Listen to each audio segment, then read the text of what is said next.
Assalamualaikum warahmatullahi wabarakatuh. Selamat pagi. Perkenalkan, nama saya Evi Puspitasari, Sarjana Sains Terapan Magister Imunologi. Saya adalah salah satu dosen di program studi D3 Teknologi Laboratorium Medis, Fakultas Vokasi, Institut Teknologi, Sains dan Kesehatan Insan Cendekia Medika Jombang. NIDN saya yaitu 07 01 01 88 06. Pada kesempatan ini, saya akan memaparkan mengenai pernyataan diri dosen dalam unjuk kerja Tridharma Perguruan Tinggi atau PDD UKT-PT bidang pengajaran saya, yaitu pada mata kuliah Imunoserologi 1. Mata kuliah Imunoserologi 1 ini saya ampu pada semester 4. Kode mata kuliah tersebut yaitu FV 3022, bobot SKS yaitu 2 SKS, 1 SKS teori, kemudian 1 SKS praktikum. Mata kuliah ini merupakan mata kuliah wajib atau mata kuliah inti yang harus diampu oleh seluruh mahasiswa D3 Teknologi Laboratorium Medis. Berikut ini adalah outline dari mata kuliah Imunoserologi 1 yang akan saya jelaskan. Adapun outline mata kuliah ini antara lain sebagai berikut. Yang pertama adalah deskripsi mata kuliah.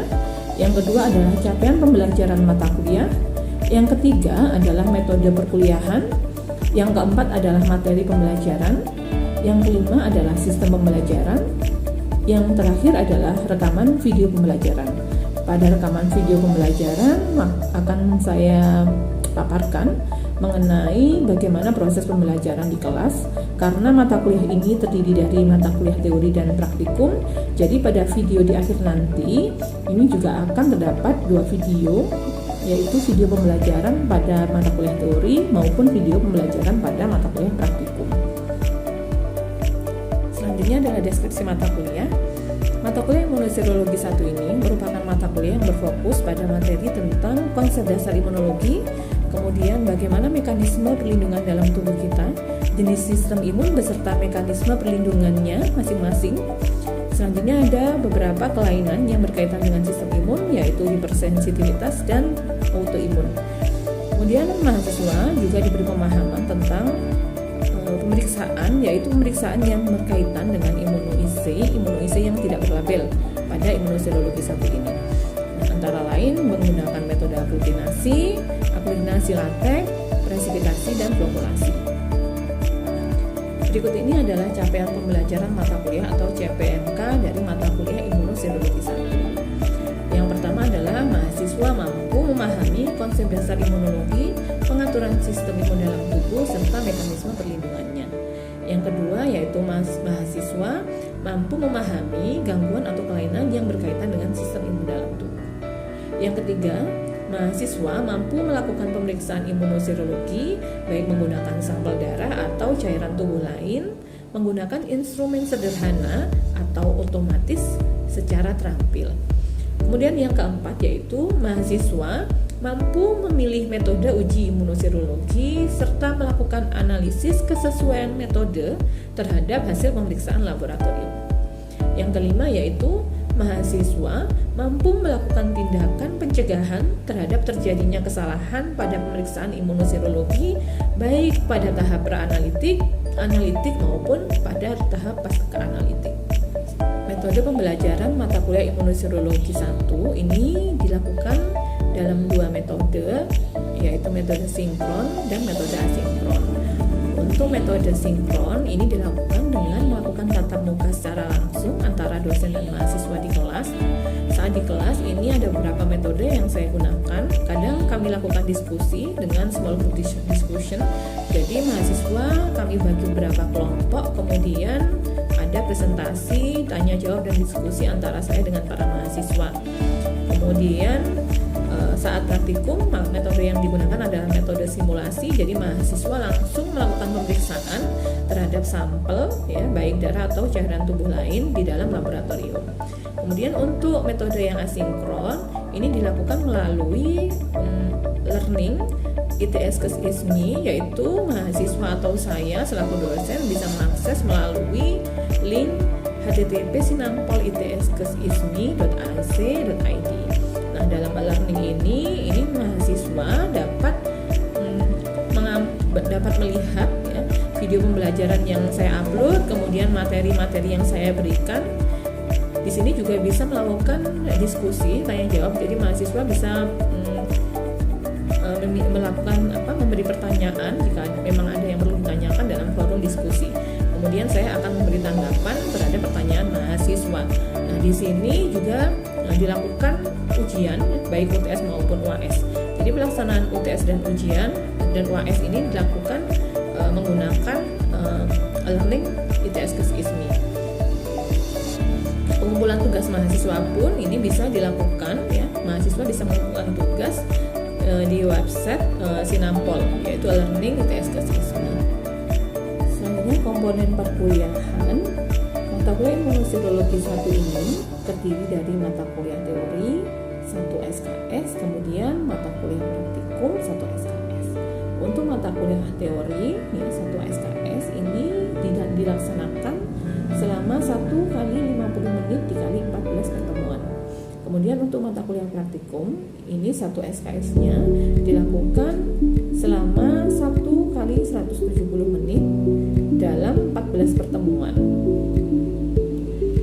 Waktu tersebut ini tidak termasuk dengan tugas terstruktur maupun tugas mandiri yang diberikan pada mahasiswa.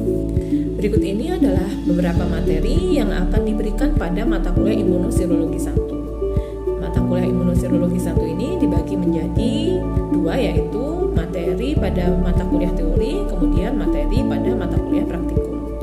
Berikut ini adalah mata kuliah untuk teori.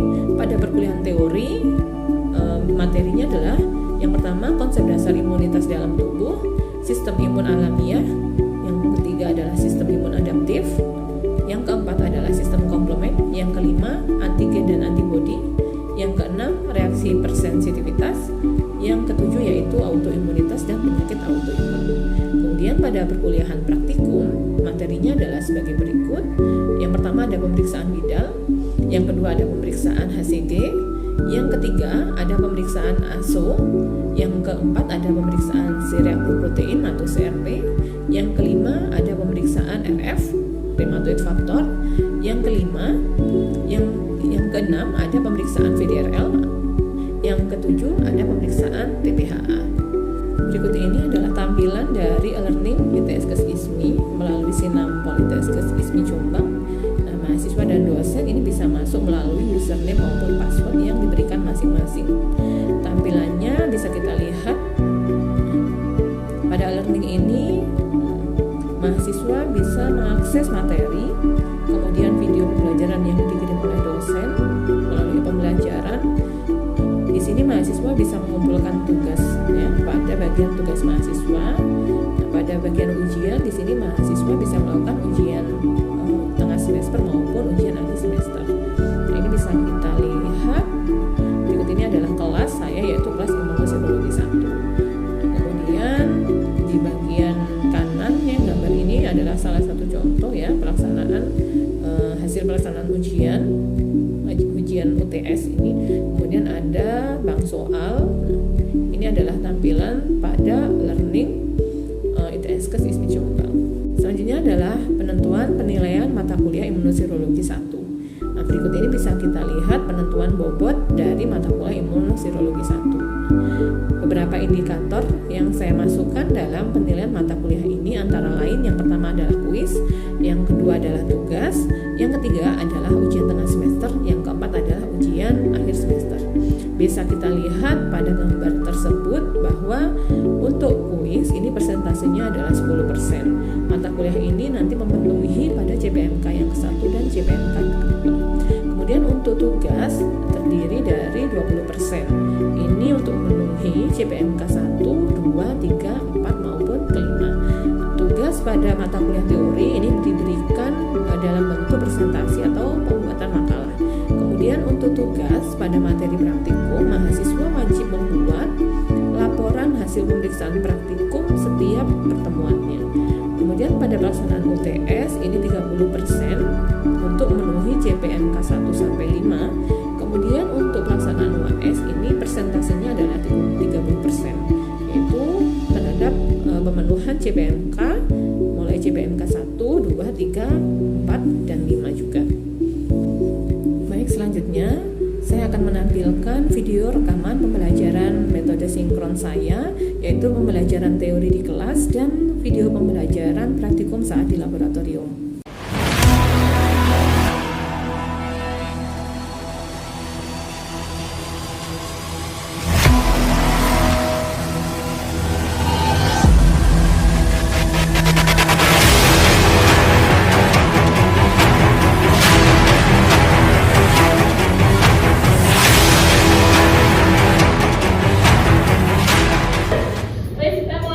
Assalamualaikum warahmatullahi wabarakatuh. Jadi kita hari ini masuk pertemuan yang ke-7 sama 8 sesuai PS di awal. Untuk materi pertemuan ke-7 dan ke-8 ini adalah materi hipersensitivitas. Jadi materi ini sudah kalian temui pada semester 2 kalau nggak salah di mata kuliah patologi. Masih ingat nggak hipersensitivitas ini apa? Reaksi apa yang berlebihan? Sensitifnya berlebihan, apalagi? Apa kalian mendengar hipersensitivitas itu keinget sama apa? Alergi. Terus apa lagi? Ada yang bisa menjelaskan apa sih hipersensitivitas itu?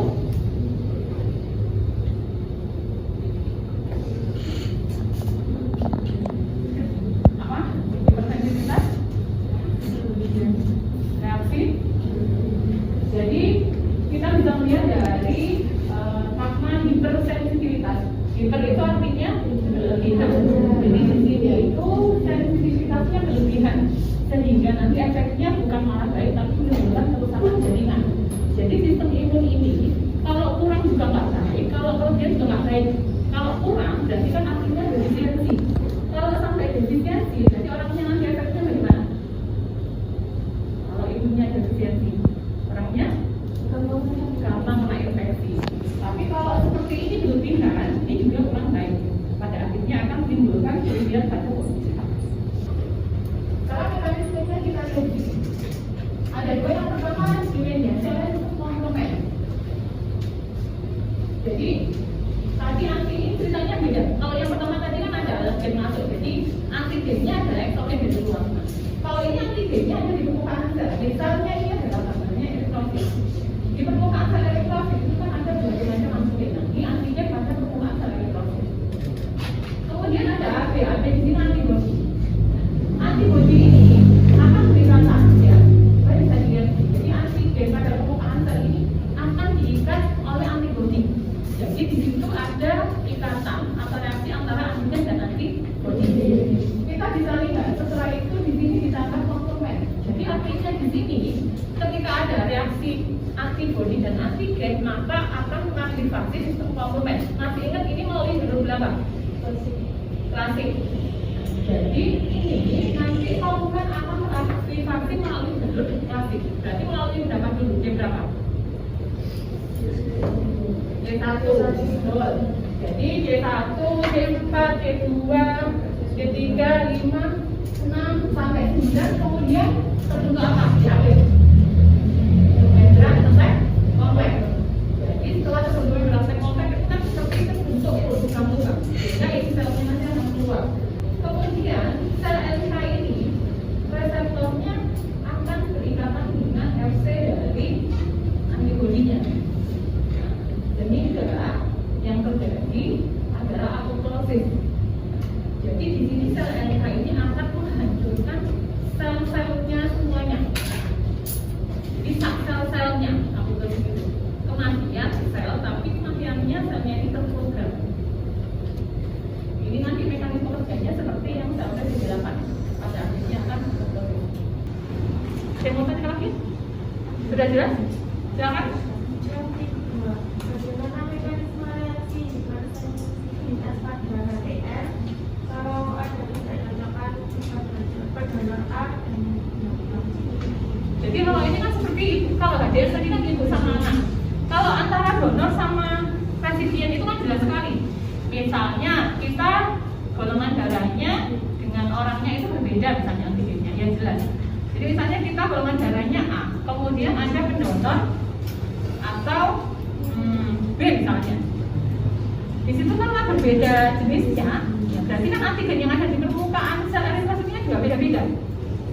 Kalau berbeda, ya pasti nanti kan tubuh kita ini akan menganggap bahwa ini tuh asing karena berbeda. Ya otomatis jelas nanti ini akan didestruksi. Jadi kalau ini malah jelas sekali ceritanya, dia tanyanya ini pada donor kemudian berbeda. Uangnya yang sama anaknya tadi, kalau sama anak kan hubungannya sama antigen D. Antigen D itu kaitannya dengan resus. Nah kalau pada donor kan biasanya bisa di resusnya atau bisa di golongan darahnya tergantung. Tapi mekanismenya itu sama. Intinya antigennya ini di permukaan eritrositnya, kemudian itu kan ada reaksi antara donor sama resipien. Kalau berbeda di sini ya nanti sama efeknya. Yang menerima tadi bentuk antibodi, ya. Kemudian yang diberikan dalam tubuh itu beda jenisnya, akhirnya akan terdapat respon. Responnya dihasilkan. Paham? Tapi kalau di luar ya nanti kan jelas. Kalau di sudah imunohematologi belum? Belum ya? Nanti akan lebih lanjut dijelaskan pada imunohematologi. Nanti itu saya dengan dokter Ekin. Ada mau ditanyakan lagi? Sudah? Sudah? Apa? Ya? Boleh. Penyakit yang ditimbulkan dari sensitivitas itu kan ada antigen reaktif. Nah, antigen yang terlibat adalah antigen serial. Contohnya ya Jadi Yersinia ini salah satu bakteri di mana antigennya nanti ini pada akhirnya akan menyebabkan terjadinya artritis. Jadi ini artritis, tapi antigennya adalah dari infeksi bakteri, dari antigen. Jadi infeksi bakteri ini yang pada akhirnya manifestasi klinisnya adalah ke artritisnya. Jadi sama seperti artritis lainnya, cuma bedanya di sini artritisnya antigennya itu diawali oleh infeksi bakteri. Berbeda sama lupus tadi, kalau lupus kan bukan infeksi. Nah, kalau yang artritis kayak ini, artritisnya itu diawali adanya infeksi. Nah, Yersinia adalah salah satu bakteri yang bisa menyebabkan artritis reaktif. Sudah? Ada yang mau tanya lagi? Gak ada? Kalau nggak ada yang ditanyakan, saya akhiri pertemuan hari ini. Semoga yang saya jelaskan bermanfaat. Jika memang ada yang belum jelas, yang ingin ditanyakan, silakan ditanyakan pada grup diskusi. Ya. Saya akhiri pertemuan hari ini. Wassalamualaikum warahmatullahi wabarakatuh.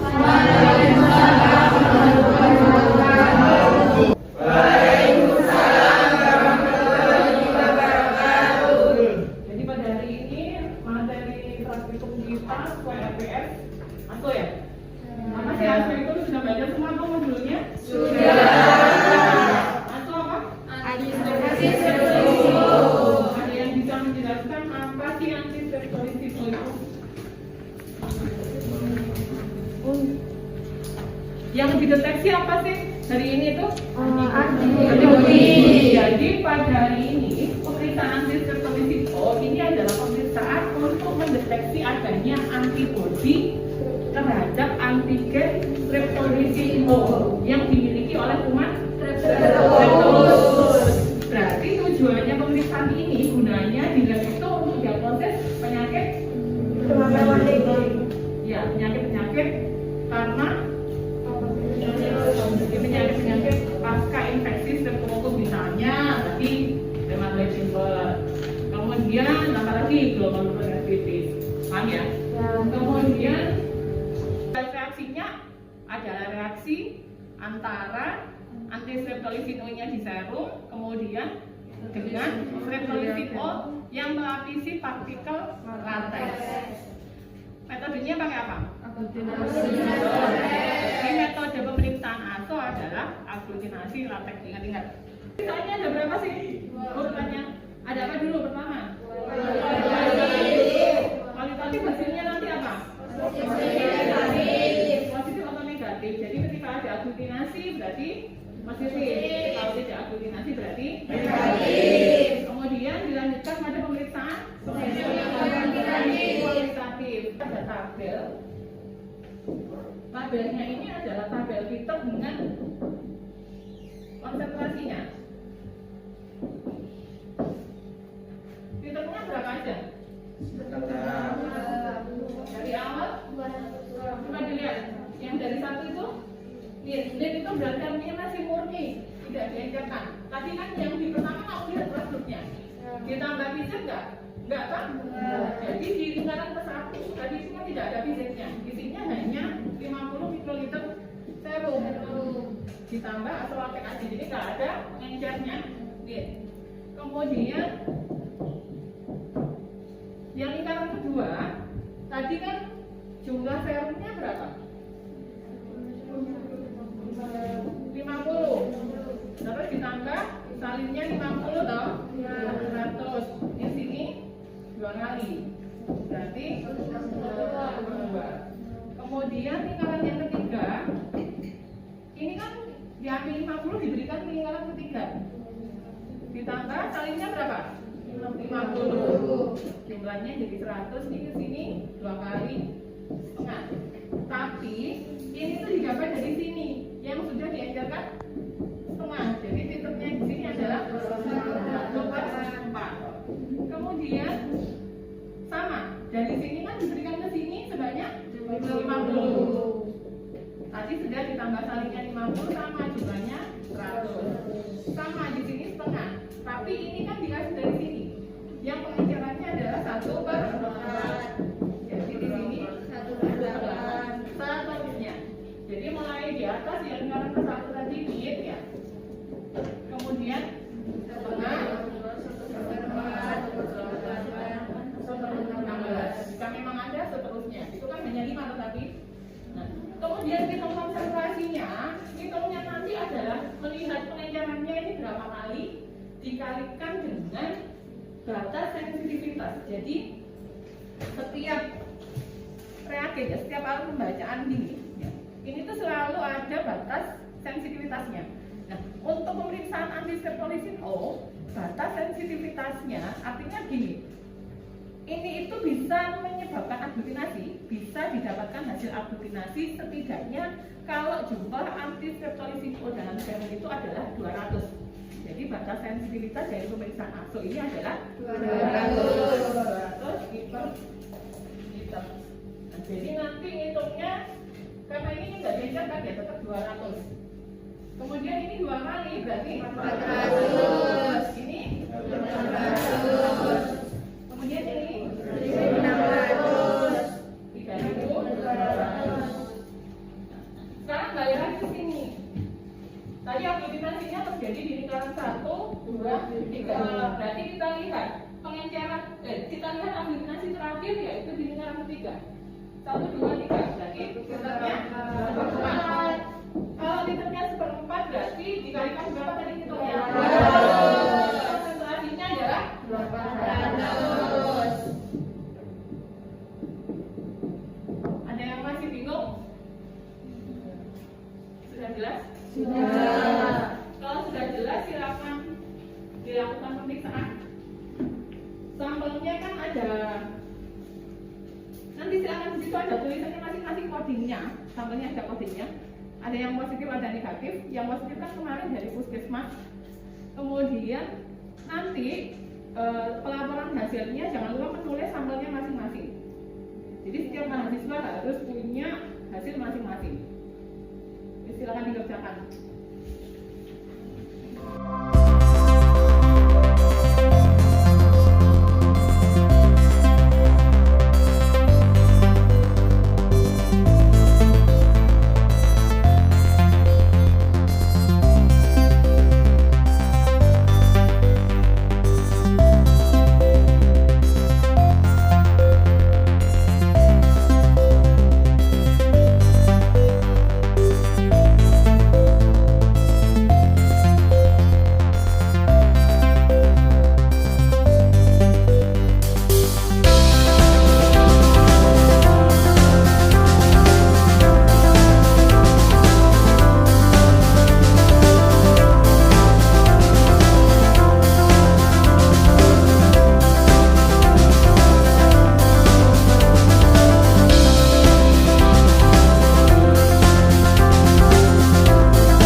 Gimana hasilnya?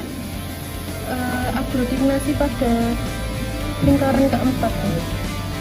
Satu aglutinasi enggak? Aglutinasi. Yang kedua aglutinasi enggak? Aglutinasi. Terus yang ketiga aglutinasi enggak? Yang keempat? Aglutinasi. Yang kelima? Tidak. Enggak. Berarti titernya berapa? 1/8. 1/8. Kalau titernya 1/8 berarti konsentrasi aslinya berapa? 1.600. Itu aja, jangan lupa satuannya.